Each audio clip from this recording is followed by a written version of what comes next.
ゆうきとネキの好きにやる TV 5月です。はい、2025年5月3日にこの番組が始まったということなので、ちょうど明日で1周年というタイミングでございます。しかしなんかあんまりその1周年っていうのなんか感じないというか、なんか時間とかよくわかんない。そうね、この番組の良さはどこから見てもらってもまあまあわかるっていうところだと思うので、ただ本当積み重ねたものというかね、集まってくださった方も、登録者もね、9万人超えて、どうでしょうね、皆さんの元にこの番組が届いている時には10万とか言ってたら嬉しいですけどね。本当1周年たち、5月、春が巡ってきて、5月といえばいろいろな生命活動が活発になる時期らしいですよ。確かに雨季みたいなね、イメージありますし、そういう時期に元気になる動物のが多かろうという気はしますね。そんなわけで今回は推し動物を語ろう推し動物、そうですね。そう、推し動物いますかね、キは。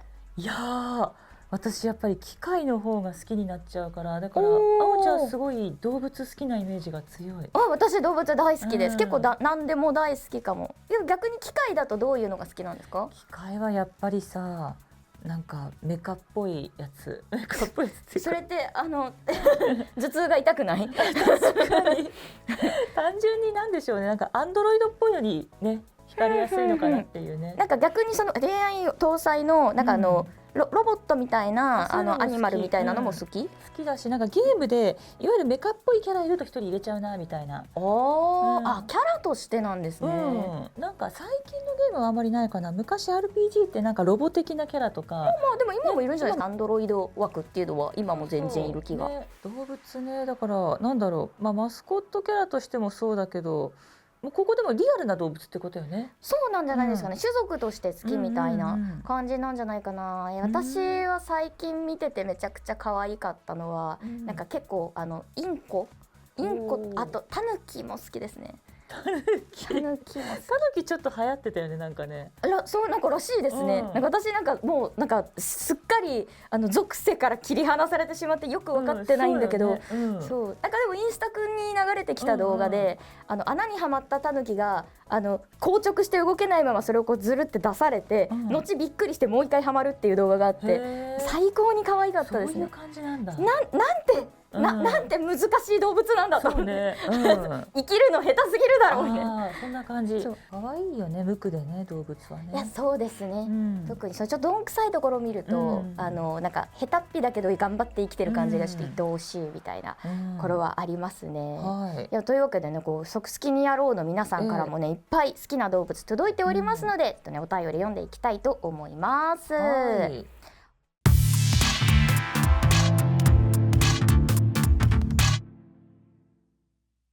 はい、みのむさんからいただきました。ありがとうございます。ゆうきさん、ねきさん、こん好きです。こん好きです。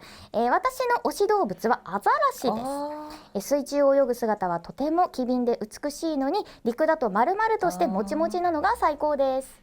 私は幼年期に、少年足部のごまちゃんの可愛さに脳を焼かれたため、両親にどうしてもアザラシが飼いたいと何度も交渉したものですと。ここかな。確かにごまちゃん、アザラシすごい割とリアルなアザラシがかわいい。確かになんか陸でもちもちしてるよね。陸でもちもちしてるし、なんかすごいアザラシの赤ちゃんが初めてこうフォースで現れて、その後タオルで拭かれる動画みたいなのがあって、で拭かれたらちょっとなんか嬉しそうにしてて、可愛いと思って、拭かれるの嬉しいんだみたいな、なんか表情がねちゃんとニコニコしてる感じのね。そうですね。アザラシって意外と顔がそもそもちょっと笑ってる説ありますよね。黒目大きいし、黒目しかないのかな、もしかして。あるけどほとんど見える部分が黒いよね。やっぱり可愛い足部のごまちゃんなんですね。アザラシをねどこで知ったかなっていうとここかもなっていうね。アザラシってどこで知ったん初アザラシだろう。どこでした？シロタン？そっか。私シロタンとのお友達なんですよ。そうよね。近いというかね。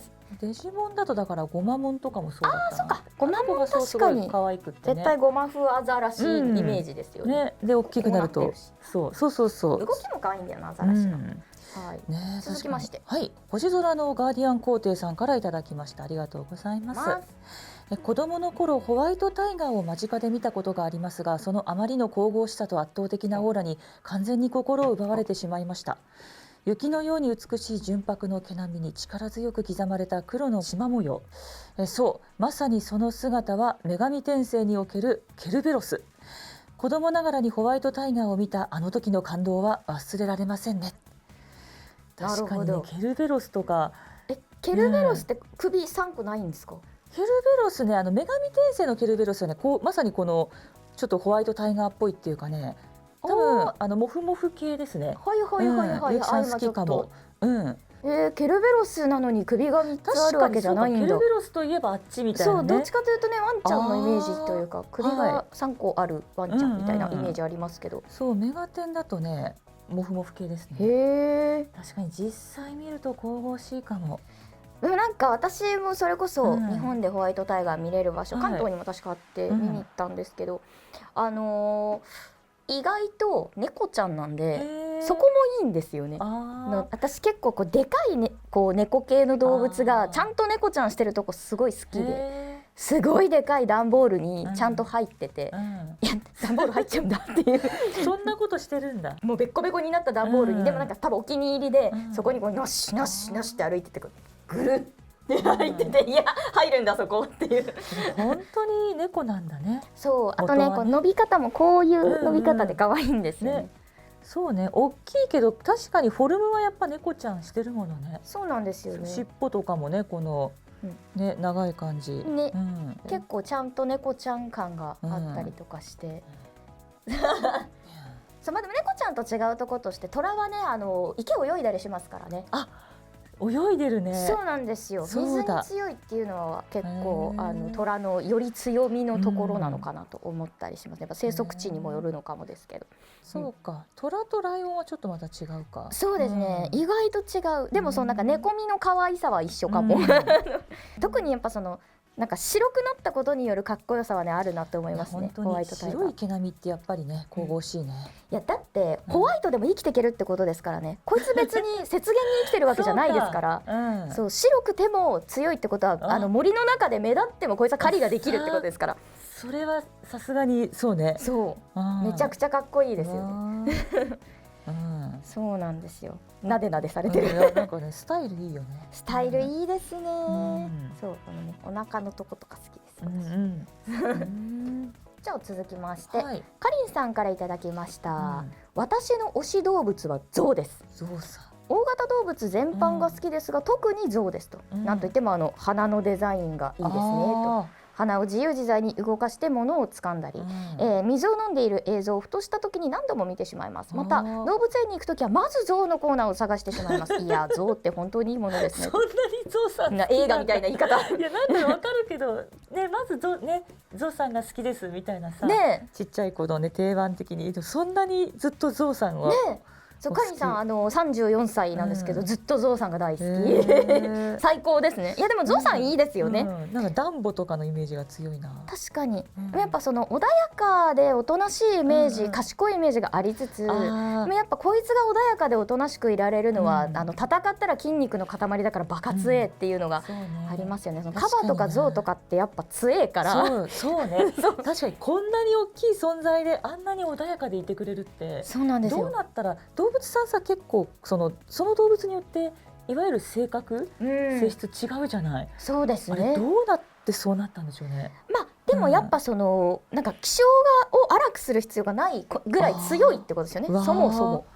そうか。ゆっくり草を食べて、このサイズ感で大きくてっていう、なんかそう何かに、でもまあ小僧とかだと群れで襲われたりもするらしいですね。大きい象を倒せる生き物ってほぼいないんじゃないかな。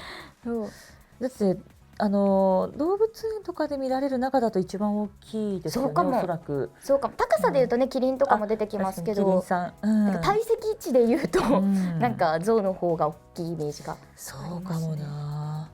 なんか市原象の国っていうところがあって、その象さんが結構象さんとすごい触れ合える場所なんですけど、そこで象さんが絵を描いてくれたり、それこそ背中に乗せてもらえたりとかして、なんかその賢さみたいな、絵を描くという行為に対して賢いっていうのを感じるというよりは、これをすると人間がなぜか喜ぶんですよねということを理解している。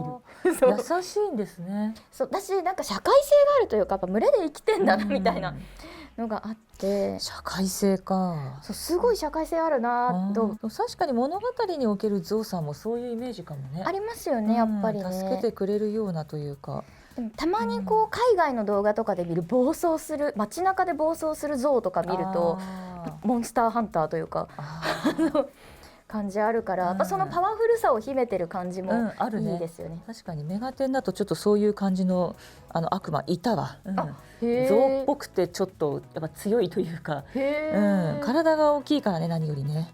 そうですよね。そう。暴れた時の強さみたいな、あとね、神様のね象徴になってたりとかもしますしね。花のデザインがいいですね。確かに特殊ですよね。ね、こんだけ鼻長いのでもなんか見慣れちゃったかも。象の鼻が長いのって当たり前だと思ってるけど、よく考えてみたらすごいよ。超特殊ですよね。だってこれもいわゆる手より使うもんね。そうですよ。器用さって頭の良さにつながる感じありますもんね。あるね。続いてステラさんからいただきました。自分の推し動物はシャチです。シャチわかる、好き。まず頂点捕食者ということもあり、めちゃくちゃ賢くて強いですよね。単体でもハイスペックなのに群れで行動してチームワークで獲物を狩るといった社交性も大好きです。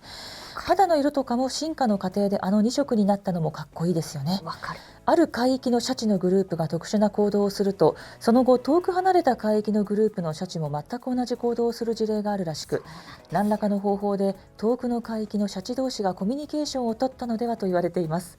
人間みたいに SNS 的なものがあるのかなと思ってしまいました。そうなんだ。これちょっとシャチってマジで、私海洋哺乳類で、てか海の中の生き物で一番好きなのシャチなんですよ。なんなら生き物でって言っても過言ではないぐらいシャチめちゃくちゃ好きで、そうシャチってバカ賢すぎて、遊ぶことができるので、なんか流行りとかあるんですよ。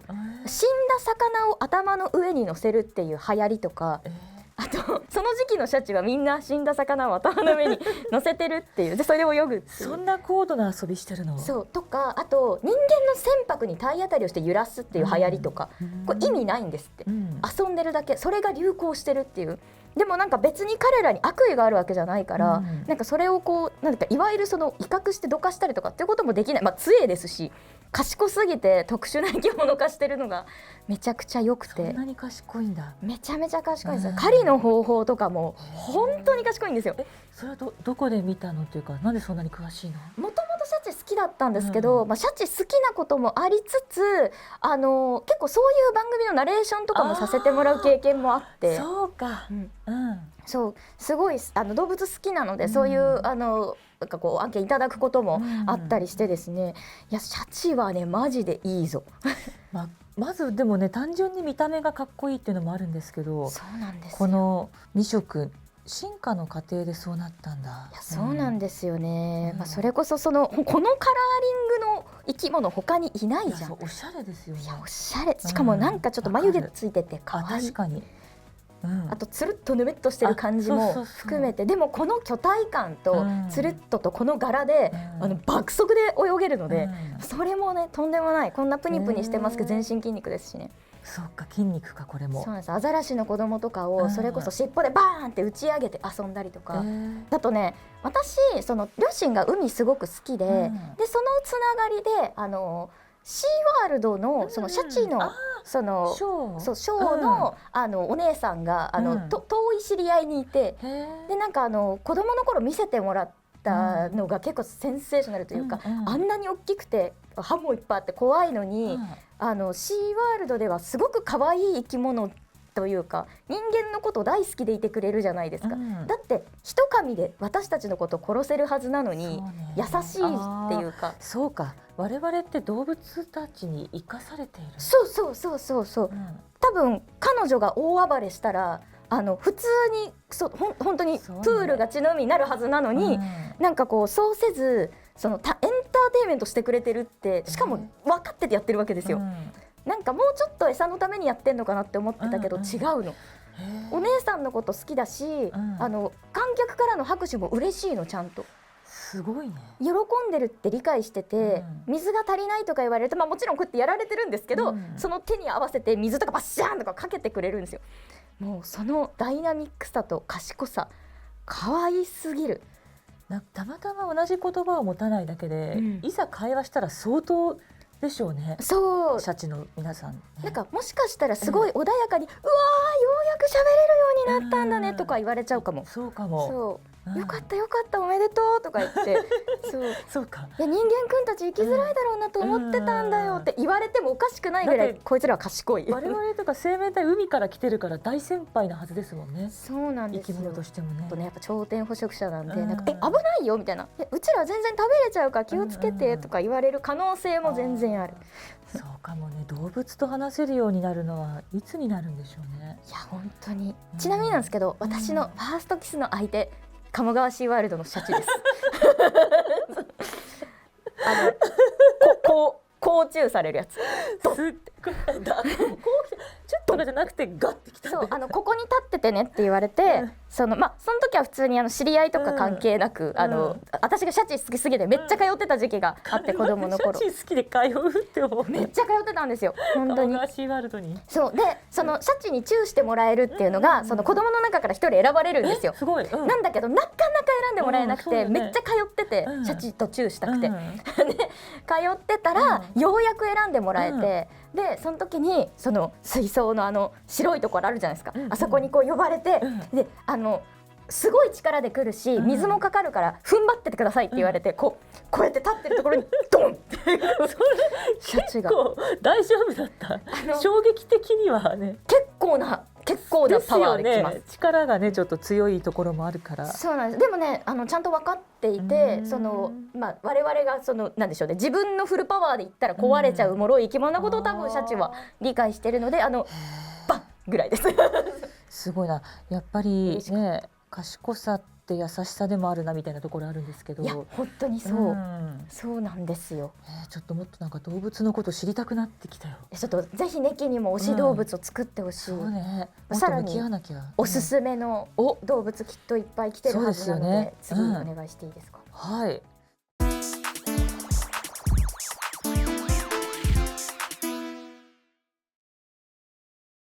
続いてゆっきょんさん、ありがとうございます。好きな動物といえば人類の友、犬ぬばん、いろんな表現で理想の死に方は大型犬の群れに押しつぶされて圧死です。本当大丈夫？大丈夫結構怖い現場ですね。対戦よろしくお願いします。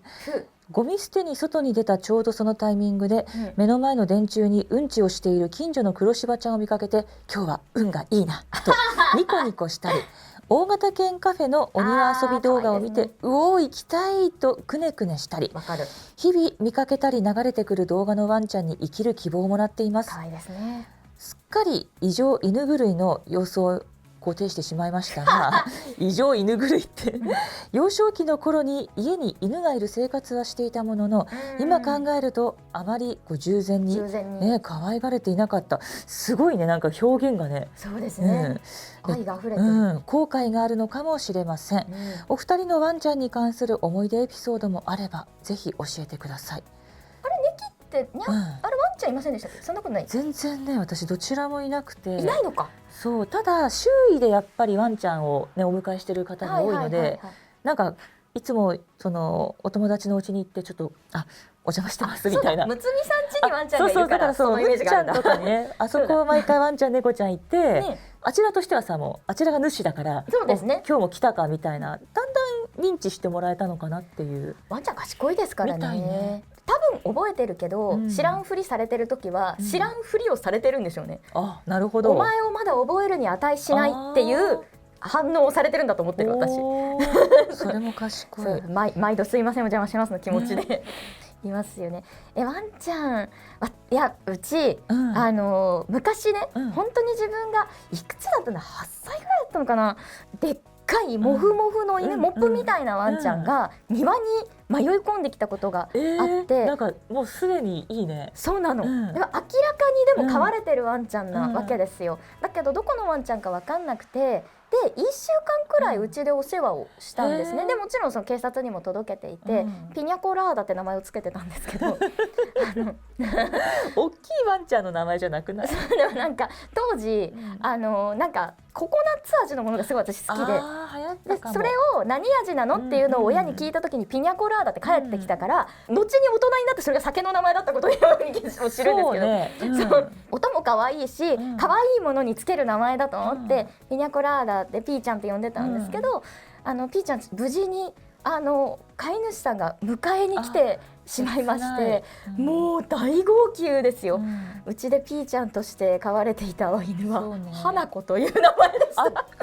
そっちの方がしっくりくるかも。そうまあね、よくしつけられてるから、子供にも優しかったし、いい子なんですよ、そりゃだってちゃんと愛されて育ってきた、関係性があるからこそよその人にも優しかったんですけど、自分がよその人だったことを知った時のショックね。そうなんだけどさ、そうかちゃんと帰る場所あったんだみたいな。そうなの、うちの子になってくれるんだと思ってたし、そうなっちゃうよね、気持ち的には。でもいいね、やっぱりさ、ちっちゃい頃のあおちゃんってさらにちっちゃかったと思うからさ、大型犬となんかすごい絵になるよね。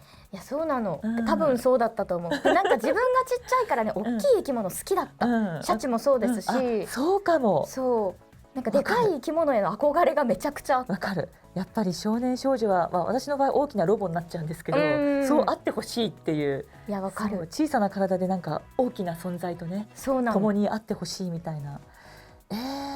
いい話ですね。そうなのっていうね、なんかワンちゃんへのイメージがあって、ずっとワンちゃんをねお迎えしたいと思いつつ、なんかしてそうだったから意外でした。でも言うてずっと猫ちゃんかも、だからこそ。猫ちゃん好きだしね。そう好きだし、ワンちゃんも猫ちゃんもどっちも好きでも。そうね、これに関してはもうなんていうかどちらもいいものというか、いい生き物ですよね。そうなんですよ。そうなんですよ。どっちもいてくれてありがとうなんだよな。確かにワンちゃんとあと赤ちゃんとかさ、ちっちゃい子と並んでるのってすごいいいよね。そう、強いて言うならなんですけど、ワンちゃんって人間に優しすぎるというか、気にしてくれすぎるじゃないですか。あれが申し訳なくなるっていうのはあったかも。ちょっと人間の身勝手に振り回されてる時って、そうなの、なんか寂しがるじゃん、結構しっかり。それがなんか申し訳ないというか、私がねどっちかというと猫気質なんで、そうっていうのがありますね。なんかね、友達ん家がいっぱいマジでワンちゃん飼ってて、そう5頭ぐらい飼ってて、でそのうちの1頭がしばちゃんだったんですけど、他のワンちゃんとちょっとこう犬種が違ったんで、若干運動量が多分足りないっていうのがあったみたいで、みんなでお散歩っていうのをやらせてもらって、他の子たちはその2頭2頭でこうお散歩に行ったんですけど、しばちゃんはパワーが強いんで、じゃああおちゃんはしばちゃん1頭でっていうので、しばちゃんを1頭だけこうつながれてお散歩をして、でも普段の散歩ルートはしばちゃんの方が知ってるから、案内してやろうぐらいの感じで歩いてくれるんですけど、このなんですか、川沿いの草っぱらのところに着いた時に走りたそうにしてたから、じゃあ走るかって言って、このお宅の私が柴犬と爆速でダッシュしたわけですよ。それからね、すごい仲良くしてくれるようになって、なんかあったんだ、こいつの中でこいつは友達だっていうのが、一緒に走るだったんだみたいなのが分かった時に、遠慮して散歩してくれてたんだなっていうのも分かったし、でも遊んでじゃれてくれていい人なんだっていう、なんか許しを得た気もして、すごいマブダチになった。そうなの、めちゃくちゃ嬉しかった。そういうのがワンちゃんで分かりやすいじゃないですか。なんかそこがなんか申し訳なくありつつも可愛い部分でもそうねあって、最も人類と多分最も共にしてきた本当、人間の友ですよね。動物だと思うから。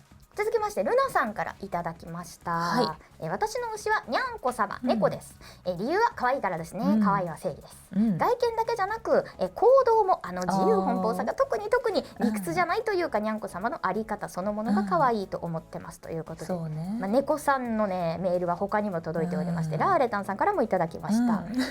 私の推しの動物はお猫様です。みんな様つけてんのいいな。そうなんですよね。甘えたな子猫時代からツンデレな大人、どの世代も可愛くてたまりません。うちのお猫様は猫吸いをする私を嫌そうにしながらも我慢してくれているのがまた可愛くて、大好きアピールをすると逃げるのに静かにしているとそっと近寄ってくれる、そんなところも大好きですということで、ラーレタさんからのお写真もいただいているんですが本気ではって顔してるすごいね、漫画みたい。そう猫ちゃんのね虚無顔というか、ね、若干切れてる顔が、これもでもワンちゃんとまた違った付き合ってくれているっていう状態なんでしょうね。そうなんですよね。うちもなんかうちの子は、持ち上げられるのがめっちゃ嫌いな子で、持ち上げられた時の、っていう切れ具合がすごい良かった。ピーン想像つく、もう拒否というか、そう拒否、いやすごく嫌みたいな。なんでしょうね。でも猫ちゃんってなんだかんだでちゃんと好いてくれるよねみたいな。めっちゃ甘ったれですよ。なんかだって仕事行って帰ってくるだけで文句言われますもん。なんでそんな怒ってんの今日。なんでそんな怒ってんの今日。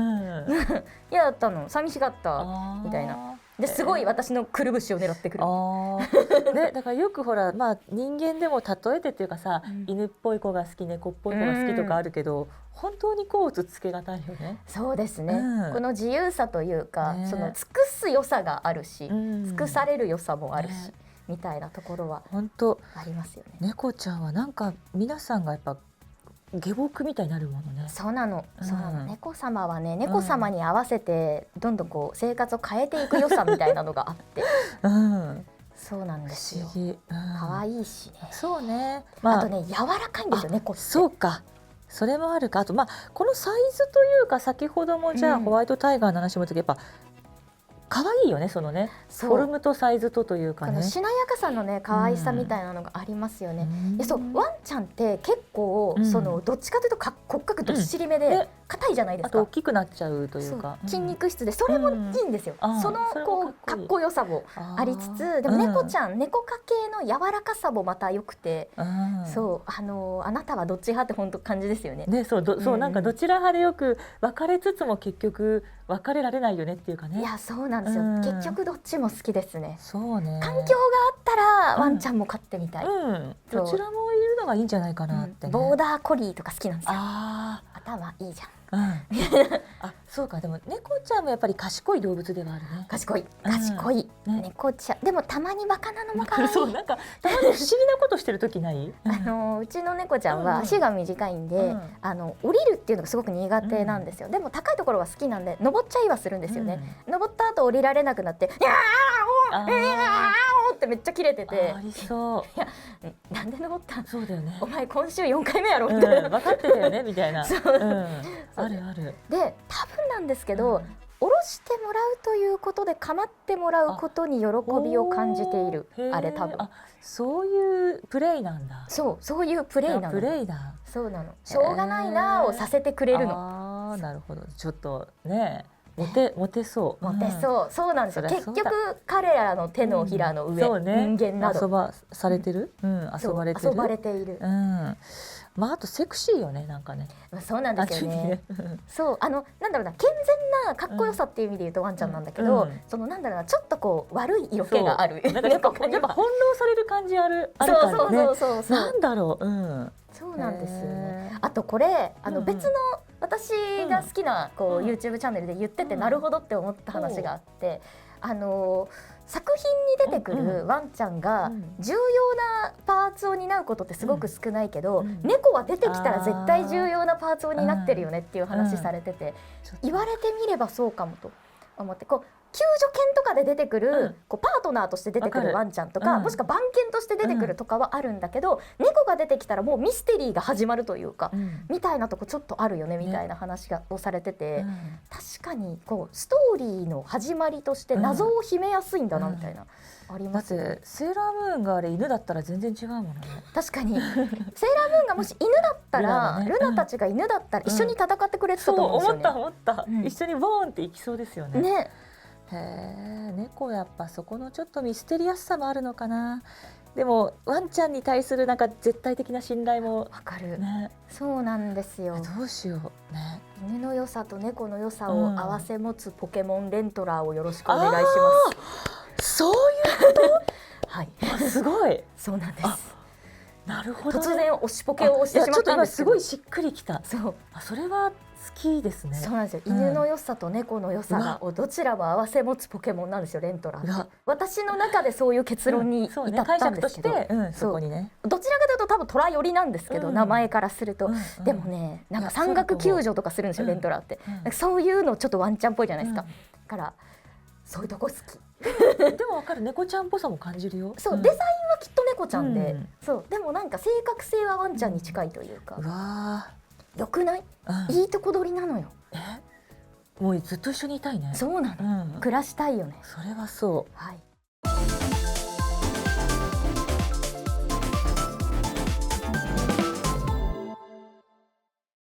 続いて、珍しい動物さんやってまいりました。わかる、可愛いよね。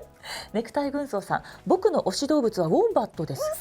高校の頃にオーストラリアに行った時に初めて見たのですが、短い手足でとことこ走る姿がとても可愛かったです。それに僕が見たウォンバットはずっと同じところをとことこ走り回っていてなんだか愛らしかった印象が強く、あれからもう10年は経っていますが未だによく覚えています。可愛いのよ、実際ウォンバット。見てきた。めちゃくちゃ可愛いの。なんか足の短さと動きの感じも含めて、ちょっとタヌキさんに近い感じなのか、ちょっと抜けてる感じ。どんくさいんです。でもお尻だけ硬いんです。お尻硬いんだ。お尻とっても硬いんです。でもお尻が硬いのは結構理由があって、要は後ろから噛みつかれたりとか、鷹とかにこう持ってかれないようにだったりとかするらしいですよ。やはり動物は生存戦略のね、流れでそういう風になっているね。足を速くするでもなく、なんか例えばそのうん隠れるのが上手になるでもなく、お尻を硬くしたんだっていう、可愛すぎるだろ。ウォンバットってさ、いつ頃から出てきたんだろう。私は本当に小さい時知らなかったからさ、図鑑とかにいたかな、ちゃんと、でもそうかも。私動物図鑑結構好きだったんで、ずっと動物図鑑見てる子供だったから、割となんか、でも動物図鑑見てる時にはよくわかんない生き物ですね。まだ認知できてないというか、なんかクマでもアライグマでもね、何かみたいな感じだけど、なんか種族としてはそのオーストラリアにいるみたいなので、カンガルーとかと一緒にいて、でもカンガルーとコアラには全然似てなくて、言われてみれば鼻はちょっとコアラかもみたいな感じだったりとかしたけど、なんか身近にいないというか、日本にもそんなにね、多分いないから、そうオーストラリアとかのね、オーストラリアで見ましたね。カンガルー、コアラ、ウォンバットみたいなね。カンガルーとかコアラとかは専用のすごいこう公園とかがあったりするんですけど、ウォンバットのところは意外と人が全然いなくて、私はウォンバット見たすぎたから、なんかうわ本当に走ってる、可愛いみたいになってました。本当ね、ネクタイ軍曹さんおっしゃる通り、同じところをずっとぐるぐるぐるぐるぐるぐるぐるぐるぐるぐるぐる、何してるんだろう。トコトコトコトコトコトコトコトコトコ、なんかね、多分見回りしてるんです。なるほど、ちゃんと彼らにも理由があるわけだ。狭い範囲で、そうすごい頑張って見回るようにしててね、お手手もなんかちいちゃくて可愛いんですよね。なんかでもいいね、幸せな生き物だな。そうなの。そう考えると、そこでずっと成り立ってきたというか、そう、なんかオーストラリアの生き物ちょっとそういう子多いかもしれないですね。オーストラリアってすごくて、スズメの代わりにいる鳥がロリキートっていうなんかインコみたいなのがいるんですけど、七色のインコみたいなやつがスズメみたいにいるんですよ。日本でいうスズメみたいなノリで。ちょっとメガテンのチンっていう悪魔がいるんですけど、すっごいカラフルで、めっちゃ大きくて、でもいっぱい飛んでるんですよ、空。そんな感じかも。ですごいなんかオーストラリアのそのガイドさんに「ねえ、あの鳥は何?」って「虹色してるね」って言ったら「ああ、ロリキートですか?」みたいな「どこにでもいますよ」って言われて、これがどこにでもいるんですよ。色すごいね。やばいですよ。なんかあれだね、いろんな絵の具かぶっちゃったみたいな。そうなんです。でもちょっと好きかも。私鳥居さん好きですから。本当嬉しい。惹かれる。鳥かっこいいですよね。かっこいい。そう、でもね本当にオーストラリアだなっていう色の子たちでこんな色してたらすぐ見つかっちゃうよね。そうなの。こいつらがしかも群れで飛んでて、本当にスズメのテンションでいて、でなんかガベッジバードって呼ばれる、いわゆるカラスポジのやつがいるんですけど、カラスポジ、ゴミ鳥って呼ばれてるから、ガベッジバードって言われてる黒い鳥もいるんですけど、それもなんか冠がビヤッとついてて、そんな楽しいカラスいるみたいな。カラスじゃないんだけど、いいね。やっぱあったかい地域ってさ、そういう生き物がいて楽しいね。そうなの。道にこんなでかいイグアナいたりとかするの、めっちゃ楽しかった。やっぱりコンクリートジャングルにはね、なかなかいない。でもコンクリートジャングルもよく見るとハクビシンとかいますからね。そうか、たまにいる。でもあとハトは好きかも。ハト好きですか？ハト好き。私も好き。嬉しい。ハト仲間じゃん。嬉しい。よかった。ネキも動物好きでいてくれるの嬉しいよ。そう、ゲームの影響だけど。そうなんだ。ハートフル彼氏っていう。ハートフル彼氏でいい声だしね。そこから道端のハト見てちょっとときめくようにはなったかもしれないね。そっか、CV 誰かなみたいな。そう、CV はね、声はしないんだけどね、脳内でこう自分で再生するっていうシステムのゲームだったんで、最高ですよね。それさ、女性版は出てないんですか？ないね。なんかハートフルインコ出たらちょっと私もちょっとやりたい。でも脳内再生システムだからお仕事はしないんだけど、でもなぜかしているっていう。なんか全然 CV として脳内 CV としてお名前はぜひちょっとお願いします。モア先生。どうなんだろう。でも猫とかだとちょっと違うもんね。猫はそうね。猫はセクシーすぎるもんね。ありそうですね。ハトはね、そもそもやっぱ鳥類ってさ、それこそすごい賢いじゃない。そうですね。言ってしまうと鳥類と人類のお話みたいなゲームだったんで、ちょっと結構ね深いテーマだったんですよ。そうなんだ。いずれ人類はみたいなところもあって、だからなんかハトを見るといつかこの彼らに侵略までいかないですけれどもね。そんなこともあるのかもみたいな。そんな話なの？ちょっとね、意外と、どこまでがネタバレかわかんないですけど、そんなにね、単なるこう乙女ゲーム系じゃなくて、面白い。ちょっと気になってきた。すごいね、本当に人類と鳥類の向き合い方が真剣に書かれてたね。人類もだからうかうか知られないよ。動物たちみんな賢いから。そうですね。それは本当そう。次がね、結構鳥を推していただいている方で、ゆきとしさんとお読みするのかしら。ちょっとお名前がすごく難しくて、私の推し動物はカモです。カモの群れを見ながらぼーっとするのが好きだったりします。ちなみに白黒な模様からパンダカモと呼ばれているカモ界のアイドルミコアイサをご存知でしょうかと。もうなんか情報量多くない？パンダカモと呼ばれているカモ界のアイドルミコアイサ。いやすごいカモ好きなことが前提で話が進んでる。いや好きだよ。好きだけど当たり前のようにおっしゃってますけど、ミコアイサ知らなかったけど写真見たら見たことあるかも。そうでもすごい名前の由来がかっこよくて、オスの白い全身を巫女の白装束に見立てたもの。アイサとは秋去り、秋が去りが変化した言葉で、この鳥が現れると秋が去って冬になるという意味。渡るからか。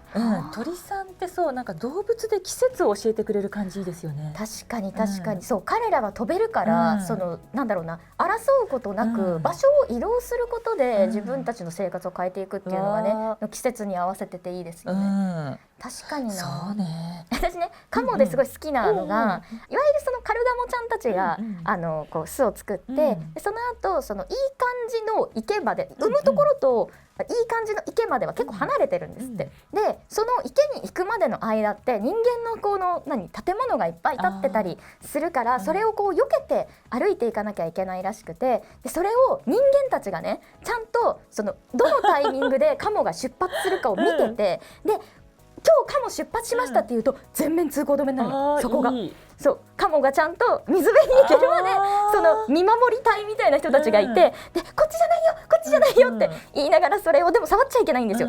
自然を保護しなきゃいけないから。でもなんかそれを見て人間もとてもいい動物だなと思った。そうね。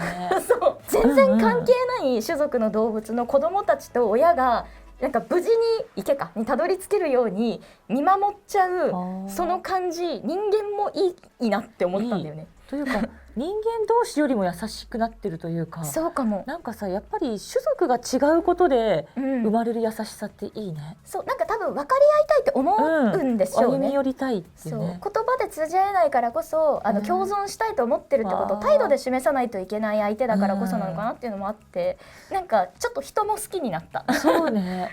わかる。そうなんかさ動物さんたちの良さってさ、うん優しくなれることよね。そうこちらがね。私たちが自身がを優しくしてくれるっていうところありますね。ありがたい存在ですね。ねえ、かも可愛いですね。ね、さあ、そして続きまして、からカラレテルオさんかな、からいただきました。初お便りです。自分の推し動物はマヌルネコ。毛が長くモフモフした見た目とカクカクした動きが独特で愛らしいです。名前の通り猫科ですが、耳が顔の横に近い位置についているのと瞳孔が丸いことで稀に人間に近い表情を見せてくれます。写真は何とも言えない表情でカメラを見つめる生後4ヶ月のマヌルネコです。すごい。このお写真本当なんかね表情がさ。マヌルネコはね、常にこうです。そうなの？常にこう。ちょっとなんか朝起きてでもこんな感じで見つめ合っちゃったらなんかどうしようってなっちゃうんですけど。ずっと何考えてるか分かんないの。そうでもだから参考画像でいただいてるマヌルネコは、マヌルネコ史上最も顔つきが良くない。こんな表情もされるんですね。でもこのねリスナーさんの撮影されたすごいね。この子はまだ4ヶ月だからこの丸さがまだこう成長しきってないんですけど、本当にね体もお顔もまん丸になるんですよね。ふわふわのまん丸になって、そうあとなんか猫にしちゃちょっとどんくさい。そういう感じなんだ。そうなんです。めっちゃ可愛いですね。結構そのなんだろうな、おまぬけ動物としてちょっとそれこそネットで話題にそれでお名前をね見てるのかな。チベットスナギツネとかと一緒に流行ったイメージありますね。ちょっと特殊枠というかでもすごい愛され枠ですよね。いや可愛いですよね。すごい表情だなしかし。いやそうめっちゃ可愛い。すごいなんか本当人間の表情に近い。続きましてかな。富士山。ありがとうございます。ありがとうございます。どうもこんばんは。私が推せると思うアニマルはアニマル。ダンビカンザシ風潮です。何それ。メスへのアピールのためオスが踊るというのはよくありますが、この鳥はまず落ち葉を片付けてステージを作り、それから踊るという几帳面さを持ち、それだけで結構押せます。確かにメスは情報から地上で踊っているオスを眺めるというスタイルなのですが、ここでこの鳥の光吸収率 99%、99 プラス%というこの体色の黒さが決め手となり、シルエットの美しさが際立ちます。真っ黒なんだ。胸のあたりにある半導体ウェハーのようなきらめきを持つ飾り羽をその黒さで隠したり見せたりするダンス、非常に独特で、上ではなく横から見た場合の愛嬌のある感じもやっぱり押せます。ダンビカンザシ風潮、ぜひ覚えて帰ってください。ちなみにこの鳥の日本語のウィキペディアのページは現時点では驚いて腰を抜かすほど中身がないので気をつけてください。どうやって出会ったの？うわー、本当に中身がない。すごい。何これ？本当にないね。驚いて腰抜かしちゃったよ。腰戻しとくよ。大変ありがとうございます。よかったよ、戻ってきて。危なかった。パプアニューギニアしか書いてない。すごい、分布パプアニューギニアしかない。何これ。すごいよ、何もわかんないんじゃん。しかも踊ってるけど何これね。そうこれ横から見てるけど、多分その富士山がおっしゃるにはですけど、上から見たのが本領なんでしょうね、彼らの。半導体ウェハーですもんね。そう、半導体ウェハーを上にいるメスに見せるっていうのが、こういう丸くてで光を吸収する真っ黒な円盤がかっけえみたいなことなんだけど、横から見ると多分こうなっちゃうから。確かにね。ってことなんだろうな。あとなんだろうな、富士山って基本的に割とこう面白ふざけたお便りを送ってくださるイメージあるんですけど、動物に本気すぎない？すごい本当に推しですね。表現うますぎるだろう。半導体ウェハーで覚えちゃったよ。そうなんかうちらちなみに先にこんなね初見ですって反応してるんですけど、ちゃんとお便りは読んでから番組は撮っているので、半導体ウェハーを先に調べました。なんだかわからなくて。確かに光ってたね、丸くてね。光ってたね、本当にオーロラカラーというかね、ズヤンってこうしてるそうオーロラディスク感があったな。ね、そうそう CD ロムみたいなテカテカ感というか。上から見るとそれが求愛なんですね。ねすごいな。確かにクジャクさんがそうですけどね、鳥飼なのか、なんかダンスをして求愛する、ね、文化ありますよね。多いですよね、鳥さんたちってね、結構ね。あと虫とかも結構そういうのいますよね。そうですね。不思議ですよね。短尾かんざし風潮ね、覚えました。短尾かんざし風潮。いやいいですね。魔法動物みたい。さあということで、今回はここまででございます。キツネさんいなかったですね。意外とまだ出てきてないさ、定番のね、クマさん、キツネさん的なね。そうだよ。ね、ワニさんとかね。ワニ、ね、チーターさんとかね。チーターさん。動物さんたち大集合だワイワイ。何それ？知らないんですか？岡崎体育の感情のピクセル。岡崎体育さん。ごめんなさい。ちょっと聞いてみる。ちょっとなんか神話上の生き物みたいな感じでちょっと継承を略してしまったんですが。だからもうさすごすぎるとさ、そういう名前のさ。生物のような神としてね、アポロンみたいな感覚で岡崎体育って言っちゃったんですけど、岡崎体育さん。だってアポロンさんは変じゃん。そういう感覚だった。すいません。でも本当にこれたまにこのチャンネル内でもあるんですけど、偉大すぎて継承略を忘れてしまうことがあるので、神話の生物だと思っているっていうね。ということで今回はね、動物について語らせていただきました。ぜひね、感情のピクセルは聞いていただきたいです。はい。さて今月の24日にリアルイベントゆうきとねきの百鬼夜行を実施いたします。イエーイ。ついに今月？来ちゃう楽しみ。なんか何やるんだろう。ね、いや多分だけどものすごい深い話をとにかくする。そうなので本当にあえての配信はなしです。できない。多分ね。そうで皆さんもどうかその日持ち帰っていただいてね、ご自身で噛み締めていただく。そう何を書いてよくて何を書いてはいけないかをきちんと考えて発信してほしい。あなたたちの倫理観を問うイベントになっています。なのでもうここでしか聞くことのできないトーク展開されてまいります。はい、特典付きチケットは皆さんが着用できるお面と私がデザインしたオリジナルシールが付きますよ。イベント限定グッズも展開予定だよ。詳しくは概要欄をチェック。この番組はまだ知らない好きとつながろうキノコップの提供でお届けしております。また今回からアビオットさんが提供に入ってくださることになりました。ありがとうございます。アビオットさんはあると人生変わるものをというテーマのもと、オーディオ製品を中心に日常を特別な瞬間に変える商品を提供する日本メーカーです。で以前もねスポットで提供案件いただきましたが、なんと今回からはレギュラースポンサーとなりました。よろしくお願いいたします。お願いします。はい、番組オフィシャルグッズも発売中です。またメンバーシップご登録いただくとメンバー限定の動画ご視聴いただけます。チャンネル登録と高評価、番組 X のフォローもよろしくね。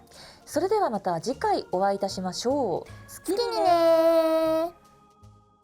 今年嬉しかった。2つ一緒だったね。いや2つ一緒だった。嬉しかったね。楽しかったですね。楽しかったし、なんだろう、やっぱり幼女戦記はさ、なんか嬉しかったよね。そうですね。風を継ぐものステージと幼女戦記ステージとご一緒させていただいたんですけど、どちらもねまだ放送前だということもあって話せることも限られつつ、特にね風を継ぐものは本当に話せることがめちゃくちゃまだネタバレ禁止で少なかったので、これからのビッグプロジェクトみたいな感じで、いや実際すごい気合入ったIP だったりもするので、でもネキのおかげでそれこそ我々ああいう時ってやっぱ話せること少ないから。司会の方の腕がすごい頼りになっちゃうんで、めちゃめちゃ助かりました。